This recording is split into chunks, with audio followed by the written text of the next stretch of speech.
وعلى آلك وأصحابك يا نور الله صلی اللہ تعالی علیہ وسلم۔ اللہ اللہ بولنے سے رب دسے، اللہ اللہ بولنے سے رب دسے، اللہ اللہ بولنا آتا کسے۔ سب کو چھوڑ کر رب کو دیکھ، سب کو چھوڑ کر رب کو دیکھ، رب کی نظر سے سب کو دیکھ۔ چلنے والے کو ایک قدم راستہ، چلنے والے کو ایک قدم راستہ، پیر کامل ملے تو رب اب جس کا، پیر کامل ملے تو رب اب جس کا۔ درویش کی نصیحت ہے کہ تیرا سینہ، درویش کی نصیحت ہے کہ تیرا سینہ کمال حق سے بڑھ کر عامل قرآن بن جائے۔ آخر میں کہا گر نہ جائے میری قسمت میں مدینہ جا کر، گر نہ جائے میری قسمت میں مدینہ جا کر، ہے خدا کیا کروں تیری جنت لے کر۔ درود پاک پڑھ اللہم صلی علی سیدنا شفیعنا حبیبنا نبینا مولانا محمد مبارک وسلم، صلاۃ و سلام علیک سید رسول اللہ صلی اللہ تعالی علیہ وسلم۔ محترم حضور و ساتھیوں، حضور دروش بابا رحمۃ اللہ تعالی علیہ کی سیرت کے بارے میں آپ سب سننے کے لیے آپ یہاں پر تشریف فرمائیں۔ انشاءاللہ الرحمن چند ایک باتیں آج بھی ان کی سیرت کے حوالے سے آپ تک پہنچانے کی کوشش کی جائے گی۔ اللہ اس حوالے سے حق کہنے حق سننے اور ان کی کئی بھی باتوں پر اور ان کے زندگی کے ان کوشوں سے ہمیں فائدہ اٹھانے کی توفیق عطا فرمائے۔ حضور دروش بابا رحمۃ اللہ علیہ کی عمر جب 6 سال کی تھی تو آپ کے والدین نے آپ کو تعلیم و تربیت اور علم دین سے آشنا کرنے کے لیے، علم دین سے آراستہ کرنے کے لیے آپ کے والدین نے آپ کو قریب میں ہی ایک درگاہ کے پاس آپ کو چھوڑا جہاں پر دین و دنیا دین کی تربیت ہوتی تھی، علم کی پیاس بجھائی جاتی تھی۔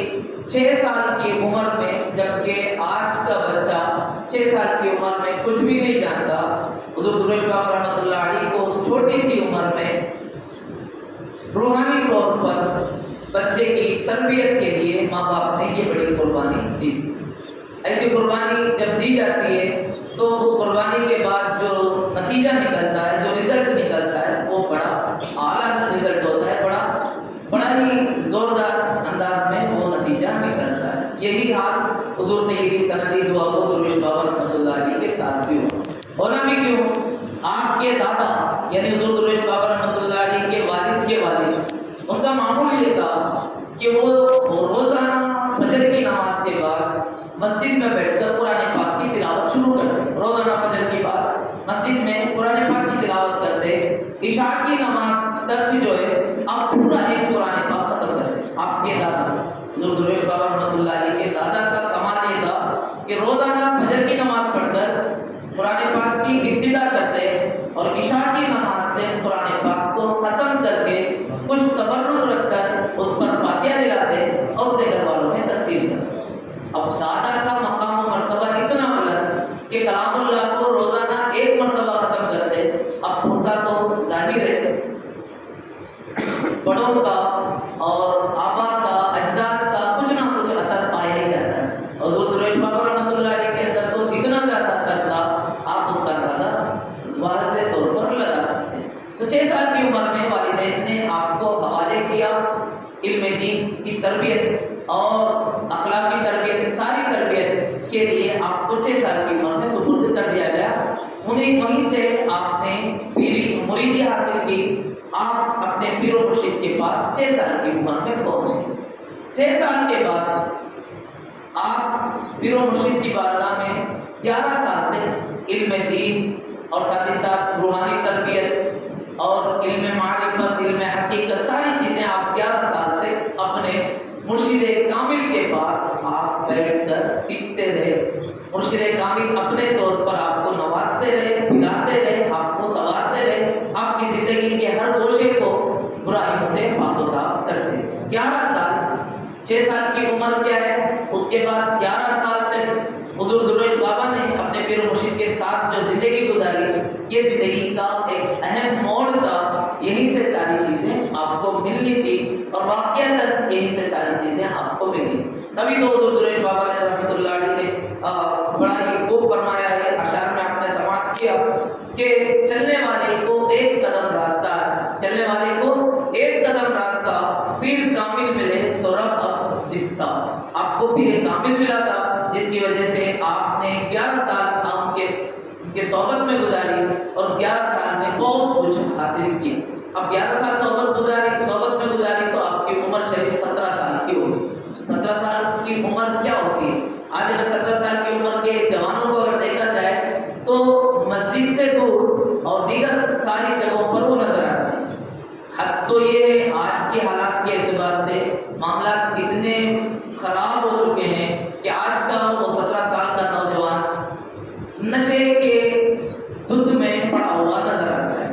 نشے کی ایسی لت لگی ہوئی ہے کہ وہ جوانی جو کہ سب سے زندگی کا سب سے اہم حصہ ہوا کرتا ہے، اس جوانی کو وہ ایسے بیکار کے کاموں میں بلکہ اپنی زندگی کو تباہ و برباد کرنے والے کاموں میں صرف کرتا ہے۔ اللہ تعالیٰ ماہ رمضان کی برکت سے ہمارے نوجوانوں کو عقل سلیم عطا فرمائے، اپنی زندگی کی قیمت، اپنے اسلام کی قیمت، دین کی قیمت، یہ ساری چیزیں جاننے کی اللہ توفیق عطا فرمائے۔ 17 سال کی عمر ہوئی، 11 سال پیر مرشد کے پاس رہے، اب باری تھی، اب نکلنے کی باری۔ پیر مرشد نے حکم دیا کہ اے درویش، آپ کا اصل نام سید رحمت اللہ، لیکن ایک جگہ آپ کا اصل نام یہ بھی ملتا ہے کہ سید ابو صالح بن شرف الدین، اور آپ کو پیار سے شرفو بلایا کرتے تھے، اور 2 نام اس طرح کے ملتے ہیں۔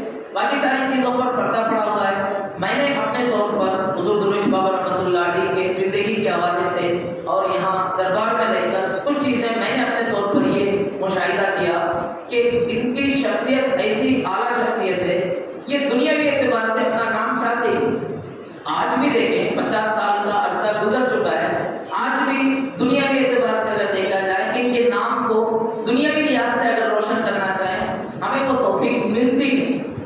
اس سے اندازہ ہوتا ہے یہ حیات میں جب تھے تب بھی نہیں چاہتے تھے کہ دنیا میرے نام کو تعریف کے طور پر جانے، اب جب وصال پردہ فرما چکے اب بھی وہ یہی چاہتے ہیں کہ میرے نام کو تعریف کے طور پر نہیں، ہاں برکتیں حاصل کرنے کے لیے دنیا بھر سے کونے کونے سے لوگ آتے ہیں، فیض پاتے ہیں، لیکن وہ نام و نمود وہ ساری چیزیں اب بھی یہ نہیں چاہتے۔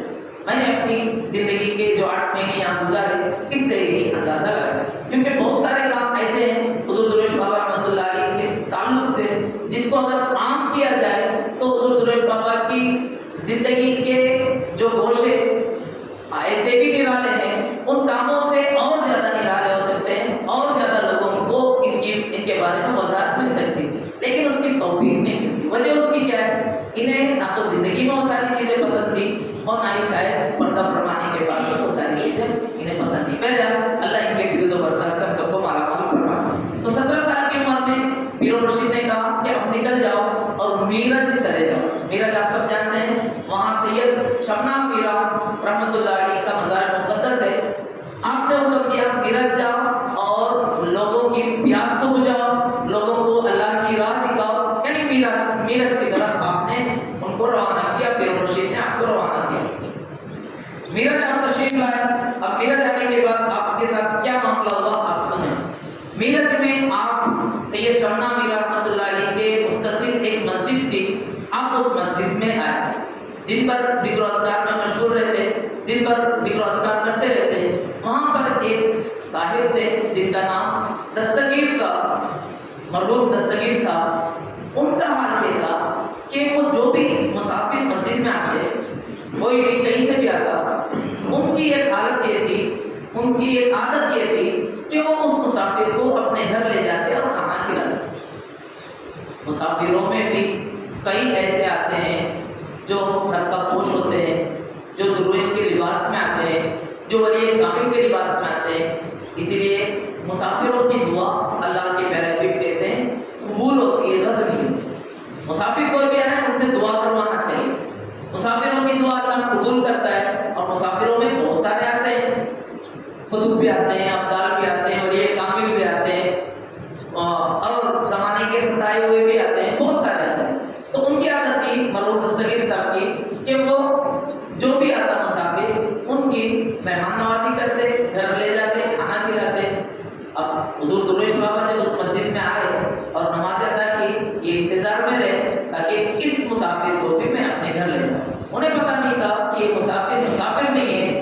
بلکہ یہ دلوں کے حالات کو بدلنے والا ہے، دلوں کے دنیا کو بدلنے والی طاقت رکھنے والا ہے۔ تو انہوں نے حضرت کی بارگاہ میں عرض کی کہ آپ مسافر ہیں، آپ ہمارے گھر چلیں، آپ کے کھانے کا انتظام ہمارے گھر کریں۔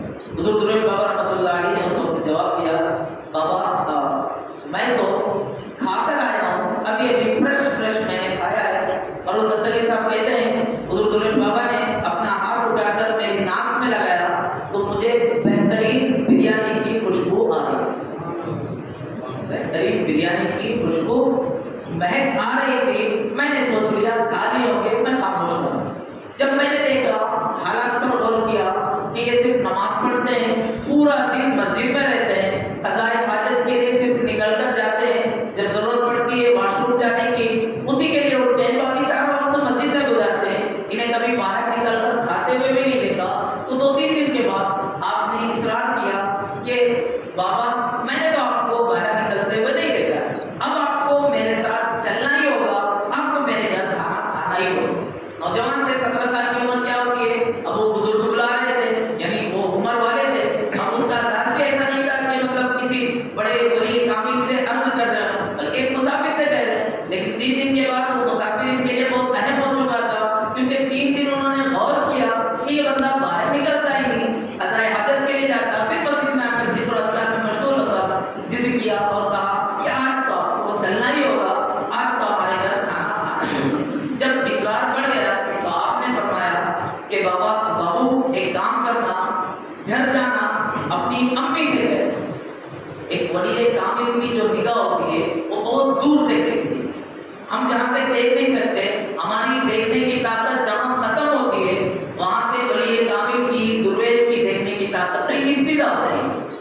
مرحوم دستگیر صاحب شادی شدہ نہیں تھے، اپنی والدہ کے ساتھ اکیلے رہا کرتے تھے۔ شادی شدہ انسان کو کے بارے میں اگر کہا جائے تو کہنے والا کہتا کہ اپنے گھر جاؤ، اپنی بیوی سے کہو کچھ بنا کر دو۔ حضور درویش بابا نے فوراً کہا کہ اپنی گھر جاؤ اور اپنی ماں سے کہنا۔ حضور درویش بابا کی نگاہ وہاں تک پہنچ رہی تھی کہ ان کی ماں ہی ان کے ساتھ اکیلی۔ جب ولی کامل سے ملاقات ہوتی ہے، جب اللہ کے نیک بندے سے ملاقات ہوتی ہے تو ملاقات کے وقت ہی وہ ساری چیزیں جان جاتا ہے، ہمارے حالات سے وہ باخبر ہو جاتا ہے۔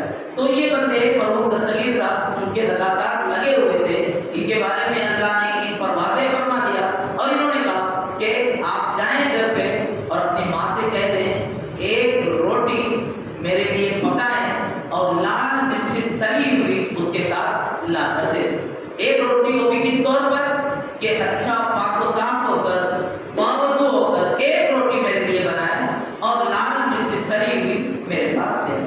اب وہ بڑے خوش ہوئے کیونکہ 3 دن کے اصرار کے بعد آج موقع ملا، وہ دوڑے گھر گئے۔ لیکن وہ کہتے ہیں میں حیران ہوں کہ میں نے ان سے کبھی کہا نہیں تھا کہ میرے گھر میں صرف میری ماں ہے، لیکن انہوں نے برجستہ یہی کہا کہ اپنی ماں سے کہنا کہ باوضو ہو کر ایک روٹی بنائیں اور لال مرچی تلی ہوئی میرے پاس دیں۔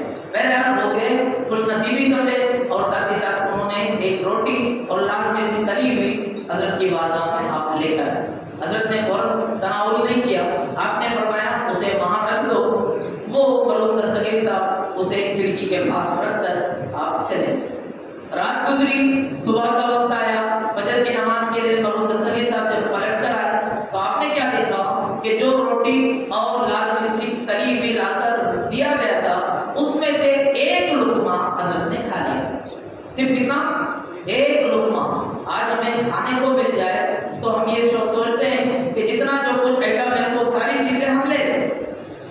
یہ درویش صفت انسان، ولی کامل انسان، اللہ کے نیک بندے کھانے سے دور رہ کر اپنے نفس پر قابو پانے کی کوششیں کیا کرتے ہیں اور اس میں کامیاب بھی ہو جاتے ہیں۔ جبھی پوری دنیا ان کے پاس جھکی ہوئی رہتی، دنیا کی طرف یہ جھکے ہوئے نظر نہیں آتے، دنیا ان کی غلام نظر آتی، یہ دنیا کے غلام نہیں ہوتے۔ آج ہم دنیا کے غلام ہو چکے ہیں، اس لیے دنیا ہمیں ہر طرف جو ہے ذلت و رسوائی، دنیا میں ہمیں ہر طرف ذلت و رسوائی کا سامنا کرنا پڑا۔ حضور درویش بابا رحمۃ اللہ علیہ نے ایک لقمہ کھایا تھا اور اسے اسی جگہ پر رکھ دیا تھا۔ مرحوم دستگیر صاحب نے عرض کیا حضور آپ نے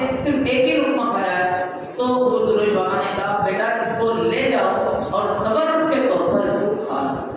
اے کاش ہم بھی اس وقت موجود ہوتے حضور درویش بابا کا کوئی تبرک اٹھا لیتے تو ہماری زندگی بھی سنور جاتی. مرحوم دستگیر صاحب کی دنیا کتنی بہترین دنیا تھی کہ انہیں حضور درویش بابا کے ہاتھ کا کھانا یعنی ان کا جھوٹا کہیں وہ برکت والا جھوٹا وہ انہیں نصیب ہو. بہرحال یہ جب تک مسجد میں رہے حضور مرحوم دستگیر صاحب برابر آپ کے لیے کھانا لاتے. معمول کیا تھا ایک لقمہ کھاتے پھر بقیہ جو ہے مرحوم دستگیر صاحب اپنی والدہ کے ساتھ اسے تبرک سمجھ کر کھا لیا کرتے. مگر بزرگ عزیز ساتھیوں یہاں سے بات جو ہے آپ کا ایک الگ سفر شروع ہوتا ہے. وہ سفر اس طور پر کہ ایک دن اچانک آپ میرت سے غائب ہو جاتے ہیں. پوری زندگی اگر اٹھا کر دیکھ لیں ایسا ہی ہے. آپ جس جگہ رہتے کافی لوگوں میں وہ تھا کہ یہ مسجد میں جو رکے ہیں فلاں جگہ جو رکے ہیں وہ بڑے اللہ کے نیک بندے ہیں. لوگ جیسے جیسے ان کے قریب آتے کیا اچانک غائب ہو جاتے. میں نے پہلے ہی بتایا کہ یہ دنیاوی اعتبار سے نام و نمود دنیاوی اعتبار سے شہرت بالکل حیات میں ہی نہیں چاہتے. اس لیے جو زیادہ قریب ہو جاتے یعنی لوگوں کی بھیڑ لگ جاتی آپ وہاں سے ایسا غائب ہو جاتے کہ لوگوں کو پتہ ہی نہیں ہوتا کہ کہاں چلے گئے کہاں ہیں. ایسے ہی میرج میں ہوا کہ جب ایک عرصہ گزارنے کے بعد آپ اچانک نکل چکے اچانک چلے گئے گھر والوں کو بھی پتہ نہیں یعنی مرحوم دستگیر صاحب کو بھی پتہ نہیں کہ کہاں چلے گئے. یہ تو مسجد میں رکے ہوئے تھے حضور درویش بابا اچانک نکل گئے.